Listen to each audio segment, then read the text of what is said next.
As October 31st approaches, many Christians face the same question: Hallows, harvest, or horror?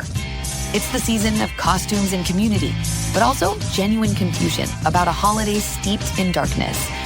Today, we are not asking, should we celebrate? But we are asking, how should we, as people committed to kingdom living, approach this night with intentionality and light?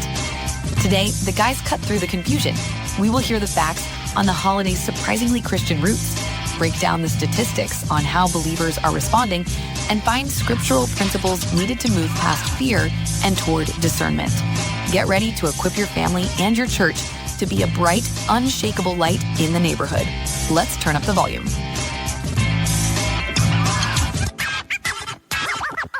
What's happening, dog? What's up, brother? Nothing. How you doing? I'm doing good. Doing good. Yeah. Did you have a good day? I did have a good day. Yeah, it was relatively quiet today at work, which was good. I did go and have me a cousin's Maine lobster roll at lunchtime. Yeah, I've been waiting. We watched football last night. I watched the Commanders get their butts kicked. Yeah, they definitely did that. And during the game, you mentioned you were going. So give us the review. Tell us about it. I mean, it was lobster. Like, they don't skimp on how much lobster they give you. Like, I'll give them credit for that. But I mean, I was expecting like some kind of like added seasoning or flavor. I mean, it was lobster, and it was good lobster. Don't get me wrong. But for just like lobster on a roll for $28, I was just kind of like, probably won't do that again. No. Yeah. You know what I had? What did you have for lunch? What? Jambalaya. Oh, that jambalaya was good. Yeah. Yeah. And then tonight for dinner, Tara messaged me like before I left work, and she was like, I really don't know what to make for dinner. Blah, blah, blah. I said, well, I'll make something when I get home. What are you craving? And I listed off a couple things, and she picked hot dogs. Okay. I said, well, I'm going to make me some gourmet hot dogs. Tell me about them. What you have on them? So I got some Hebrew Nationals, did them on the grill, brought them in, and she had these mini tater tots that she had gotten. Okay. So I put some mini tater tots on top of my hot dog. Yeah. On a split top Hawaiian roll. Oh, baby. And then mac and cheese. Nice.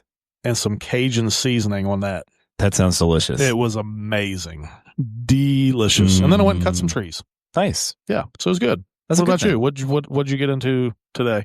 I did lots of church admin stuff. We're going to do baptism in December, so I was getting that together. Sweet. And we have just some, holiday season, like thinking through some of that stuff. Did some phone calls. For the most part, it's a pretty quiet day. I felt really, really productive, which is fantastic. Good. And I stopped and had leftover jambalaya. Oh man, there's some good jambalaya though. Yeah. You can make that for me anytime. Yeah, it was good. It was good. I hadn't made jambalaya in a couple of years actually. Oh, really? And so last night it hit the spot. It was definitely a lot better than the football game. Yeah. It wouldn't have been hard to be better. You could lick the bottom of your shoe and been better than that football game. Oh my goodness. Yeah. So tonight we're talking about Halloween. Yes, we are. Friday is Halloween. Yep. And before we dive into the content, we took to Facebook. Oh. And we wanted to know what people's favorite Halloween candy is. Dun dun. Now, dun. I asked the twins, and they wanted to know, is there a difference between Halloween candy and regular candy? Not really. Not really. Okay. I mean, do you think there is? I don't think so, but like they were talking about like some of the candy that like only comes out around Halloween, like, Reese's Pumpkins or... But I mean, it's still the same as a Reese cup. Yeah. Like, it's not any different. Yeah. And, just some, candy corn, like the pumpkins, like you can really only get those around. Unless you go to Sharp Shopper. Then you can get them year round. Yeah. We had some good ones on the old Facebook page. Yeah, what we got? Let's see. Old Hannah Horse said she likes Kit Kats. Didn't see that would one be coming. Riley's pick. Riley loves some Kit Kats. That's a dark horse.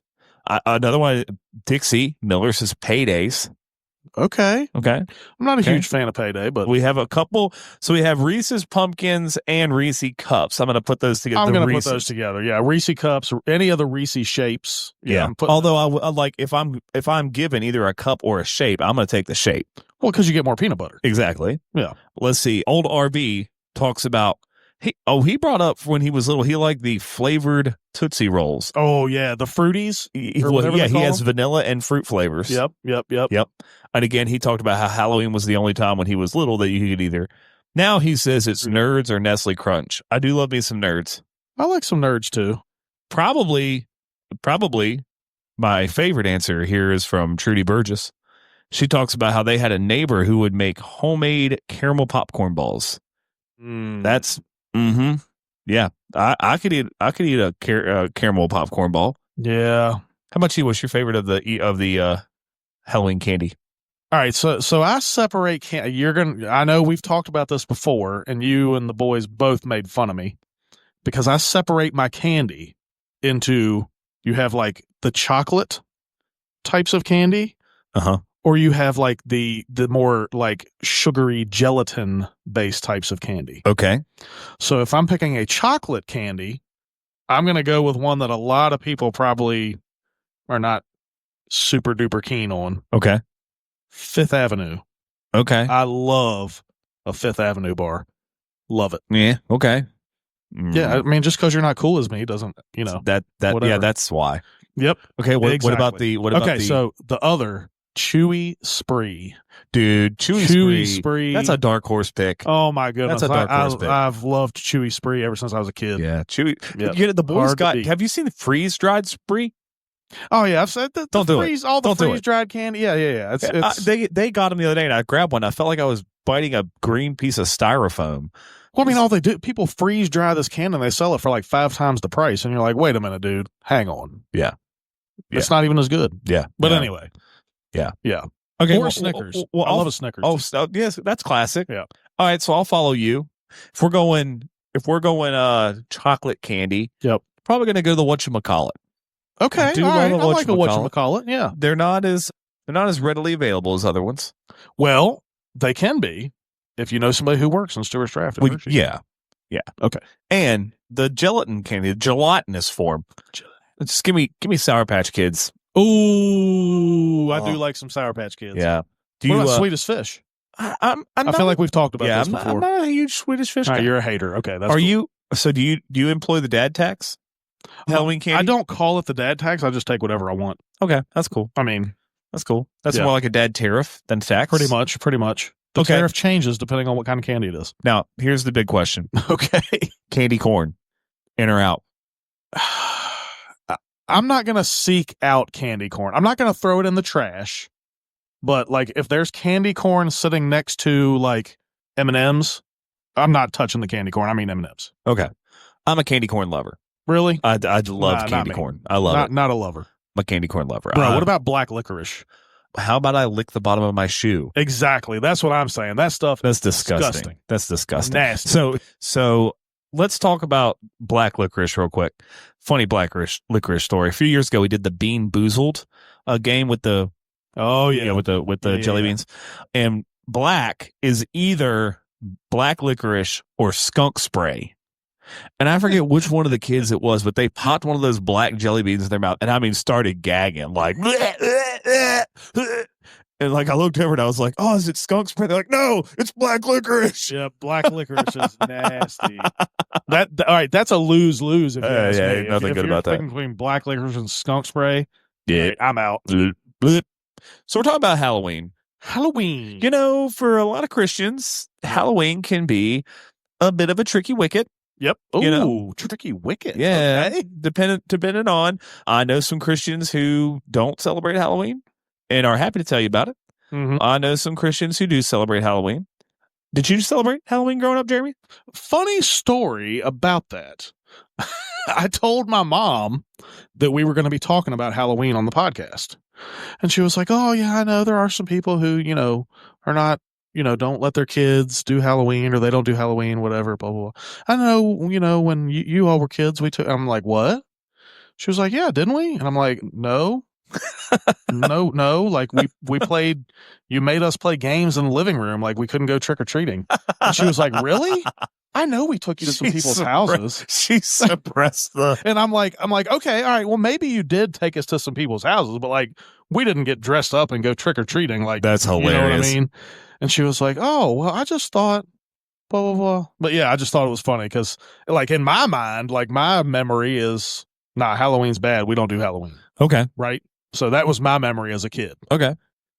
What about you? We didn't like trick or treat because we didn't really have an area that trick or treated. We dressed up, and mom and dad would just like take us in the car, and we would go to relatives and close friends' houses. Gotcha. And I think maybe that's what my mom was remembering. Like, but I don't really remember getting dressed up ever. Yeah, yeah.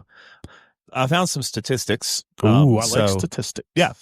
It talks about that nearly 45% of evangelicals see the fun aspects of Halloween, but a sizable percentage, 28% of those surveys, choose to avoid the holiday completely. Huh. Compared to Catholics. 71% of Catholics see no harm in it. So I actually would have pulled that the other way around. Now, pair that with that only 19% of pastors who they surveyed see Halloween as problematic. Interesting. Okay. Yeah. So the number of Christians is much higher, significantly higher than the amount of pastors. And in fact, many churches have kind of embraced, like, the fall festival or the trunk or treat, or which we've done at our place. I guess as an alternative. So there's kind of a mixed bag. You got what, basically 49% of Protestants saying it's okay, and then 28% saying avoid it completely. I guess the others kind of lie in between. The tricky thing about Halloween is, like, what are you actually celebrating? You know what I mean? Right. There's not like Thanksgiving, we're celebrating the death of a turkey. we're going back to like the pilgrims being thankful and celebrating the death of a turkey. The death of a turkey. Okay, fine. I'm celebrating the death of a turkey because turkey tastes delicious. But anyway, you know what I mean? And like most other holidays, you're celebrating something specific. Right. Even if they're not a Christian holiday. Right. So to be fair, we trace the roots of Halloween. Oh, yes. Okay. Okay. And so I know the original idea of Halloween is actually a Celtic idea. It comes from a festival of Samhain, and it's spelled Samhain. So it's pronounced differently than it's spelled. Yeah, definitely does not. Yeah, it doesn't look like that. But it marked the end of the harvest. And the Celtic mysticism is pretty different than what we would go with. But so Celtic mystics believe that the veil between the living and the dead was thinnest. So that's what established themes of death and spirits and things like that. That the veil between the spirit world and became blurred. Yeah. Interesting. That's an interesting thought, actually. Yeah. Weird. Celtic spirituality. I know you kind of looked up some of the Christian roots. What'd you find? So like the first thing I said maybe when we got here was All Hallows Eve. Yeah. Which I don't remember the details of when or how that started. Do you have that there? Well, yeah. So it, then morphed into All Saints Day. Yes, that's right. Okay. Yep, right. So, which was actually, it was November 1st, and then November 2nd would be the All Souls Day. It was established by Pope Gregory IV on November 1st in 835 AD to honor all the saints and martyrs. And then October 31st then became a holy vigil of preparation to celebrate. So, I mean, there are some Christian roots in this holiday, right? Yeah. Yeah. And really, I mean, like most holidays, it's been, what's the word I'm thinking of? Monetized or whatever. Oh, absolutely. So like trying to make money off horror films and all of the things scary, right? Like that was really brought about more and more to make money. Yeah. Well, and even the idea of candy actually finds its roots back to a Christian practice. For All Hallows Eve, it was called souling.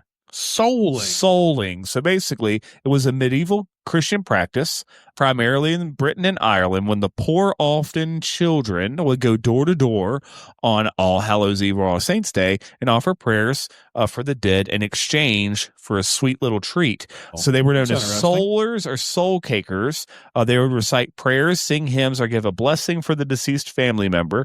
In exchange, the homeowner would give them soul cakes, small round cakes, often marked with a cross, baked specifically for this occasion. It was a payment or a charitable donation. for offered prayers. Huh. That's very interesting. Yeah. I can't say I knew that. Yeah, it's souling. So all right, so sing for cake. Who's going souling on Friday night? I don't know if I'm going souling, but I mean, I'll eat cake. I'll eat I'm cake. down with I'll that. eat candy. I'll eat all of it. So what do you think is how can we as Christians? I mean, most of the Christians I know do celebrate Halloween. Same. Yeah. How do we talk about that together? I mean, obviously not embracing any of the darkness of Halloween is a good place to start. You know, if as a Christian you're embracing like the evil and the scary things, I mean that doesn't really fit in us sharing the light of Jesus with others, in my opinion. Mm-hmm. So obviously kind of rejecting the darkness side of it is probably the first step. But then, I mean, you can be the light. I mean, just like on Sunday morning, we have those cards that we can give out for trick-or-treaters coming to our house to invite them to church. So, I mean, that's a great opportunity for outreach. Absolutely. So as Christians, like, use it as an opportunity to share about Jesus and, you know, hand out invitations to church along with the candy and just talk to people. I mean, kids, a lot of times it might be the only chance these kids get to hear about Jesus. Yeah. So it made me think about 1 Corinthians chapter 10. Okay. Verse 31. So whether you eat or drink or whatever you do, do it all for the glory of God. Yes. You know, so Paul kind of enters this thing about, oh, should we eat food sacrificed to idols? He's like, you're kind of missing the point. You're putting a lot of energy in debating this thing. Whatever you do it for the glory of God. Yep. Right. And so I think the heart behind what you're doing is much more important than the practice. Right. Yep. And so, yeah. So maybe the question isn't, is it a sin or is it not? But how do I glorify Christ in the way that I respond to this thing? Yeah. And, you know, like for a lot of Christians and people that I know that and celebrate Halloween is like celebrating Halloween almost doesn't even fit. Like you're not really celebrating anything, in my opinion. Yeah. Like we're getting together and having a meal and seeing the kids in the costumes and like meeting all the kids that come up to the door and all those things. It's more of an opportunity just to get together and be part of one another's lives and share stories and all those good things that we like to do anyway. It's almost like we use it as an excuse to do something we'd like to do anyway. Yeah, basically. That's true. Well, and it's one of those things like is participating in Halloween by dressing up in a costume and walking around, like, is that the same thing as like running a Ouija board or, you know, sacrificing images to a demon or something like that? Like, I just don't see, I don't see the connection in the two. I think if you are participating in Halloween in a way that glorifies darkness or glorifies evil, that's very different. Agreed. The other thing I find interesting, and man, this could, if anybody's listening to this with your kids, you might want to turn this off. So, you know, Jess and I don't do Christmas. We do Christmas. We don't do Santa Claus. Oh, same. And I had this conversation with someone a few years ago because they were like, well, why is it that you don't do Santa Claus, but you will do Halloween? I'm like, well, first of all, Santa Claus and Halloween are not the same thing, in my opinion. Second of all, certainly not. When we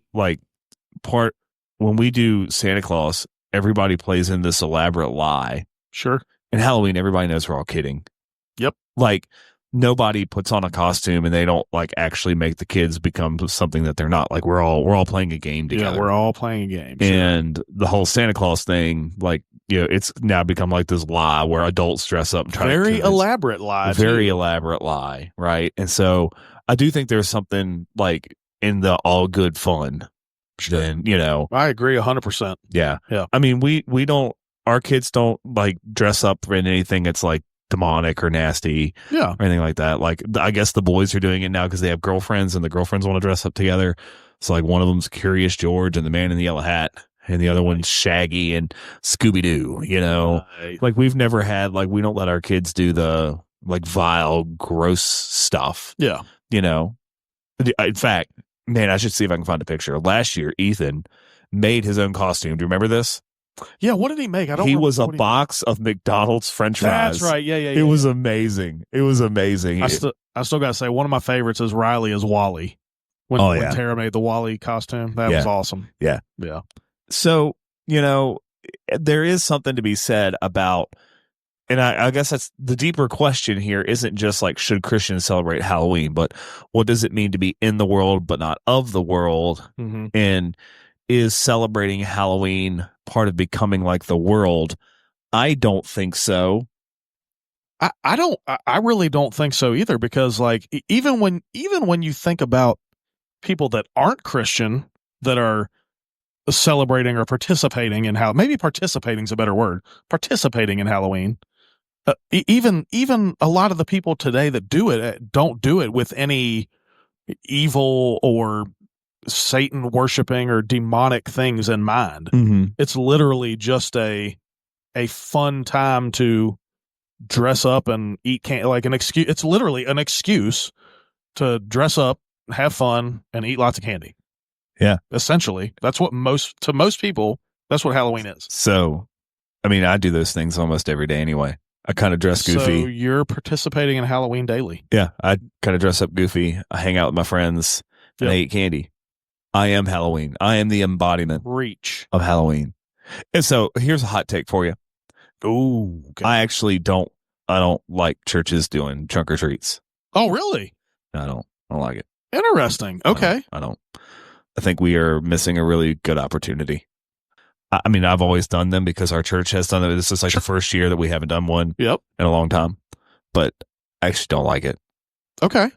Because I think you will have more impact if you're at home welcoming kids in your own neighborhood. Okay, that's an interesting thought. Yeah, like handing out the invitations or having conversations with your neighbors. Because 9 times out of 10, I mean, maybe your church is in your neighborhood, right? Lots of the people who we want to minister to aren't going to church for a trunk or treat. I would say that, most of the folks who really, really need Jesus, that's a very good point. Yeah, so I think we have an opportunity to have, like in our congregation, we have 100 plus families. We have 100 plus people in their own neighborhoods handing out candy to be able to talk to their neighbors. And we now just put them all in a church parking lot and said, well, we'll make them come to us. Yeah. And I think I like that. Yeah, you're right. Yeah. Never thought of it that way. Yeah. And I mean, I've never really that's probably the first time anybody's ever heard me say that, because I'm just like, hey, if the church is going to do it, like I want to support what the church is about. But I actually like what we're doing this year. We printed out and provided some little invitations to church that people could. Yeah, I think that's a great idea. Yeah, one of the ladies in our church brought that up. But I don't know.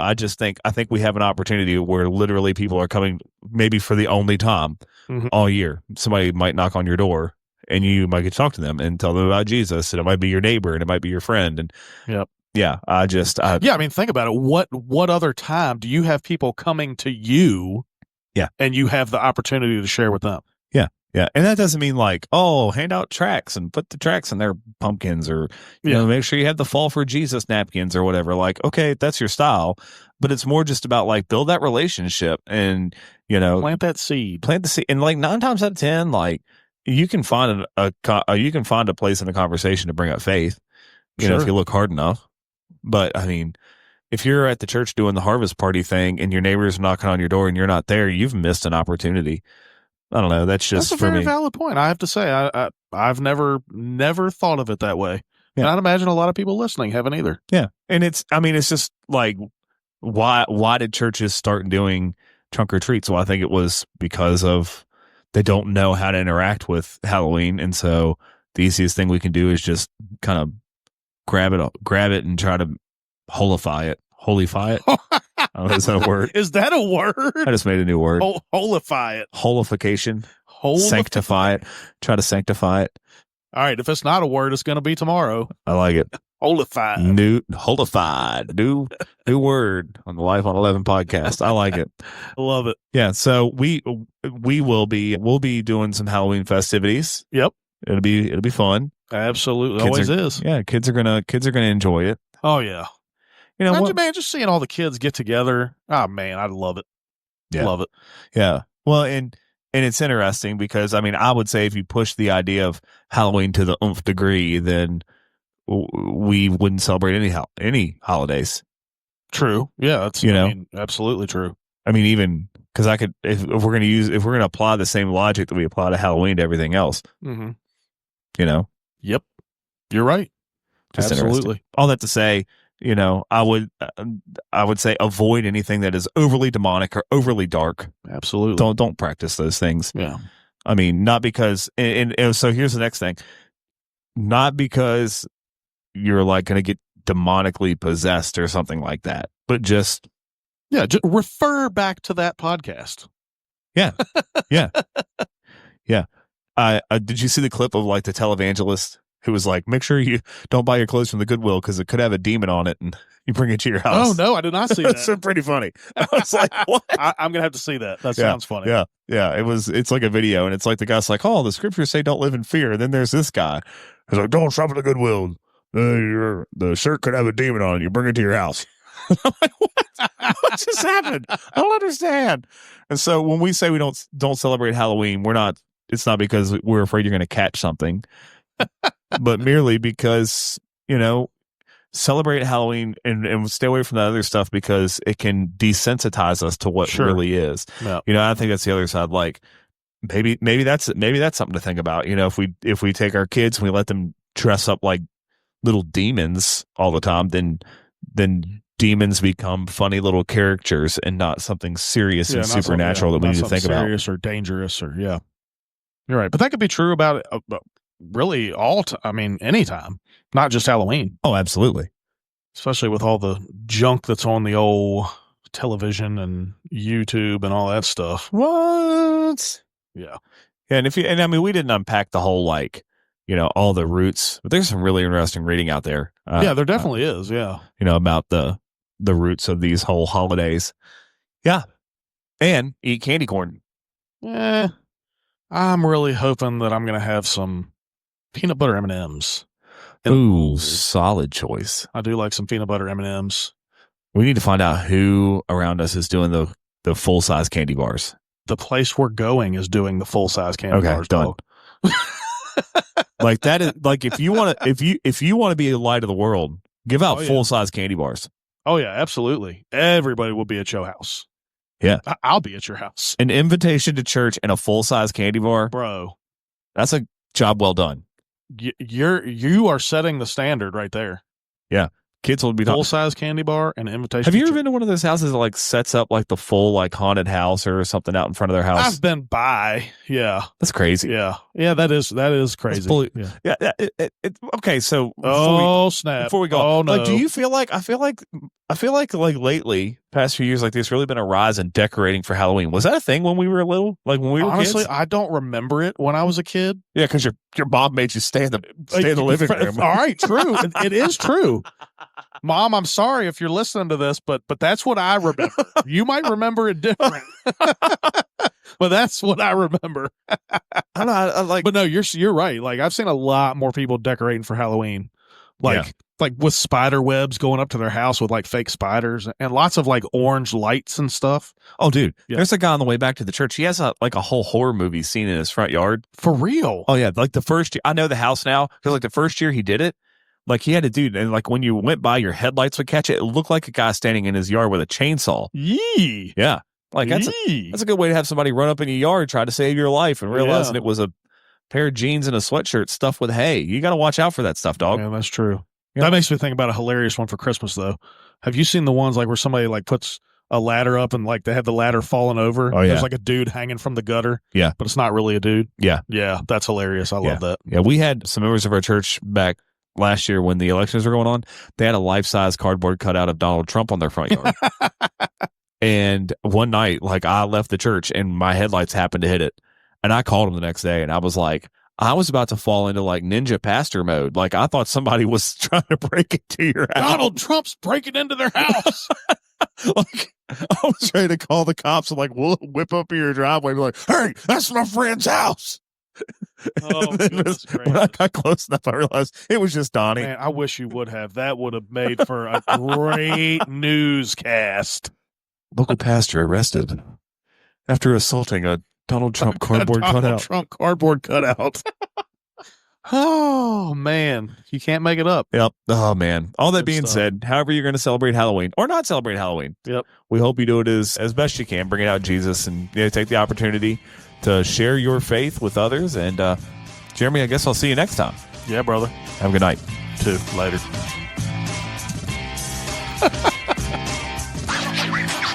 Thank you for turning up the volume on faith and kingdom living with us today. If you enjoyed this episode, please be sure to like and subscribe wherever you get your podcasts. You can also connect with us on social media. We're on Facebook, Instagram, and TikTok. Just search for Life on 11. We can't wait to see you next time.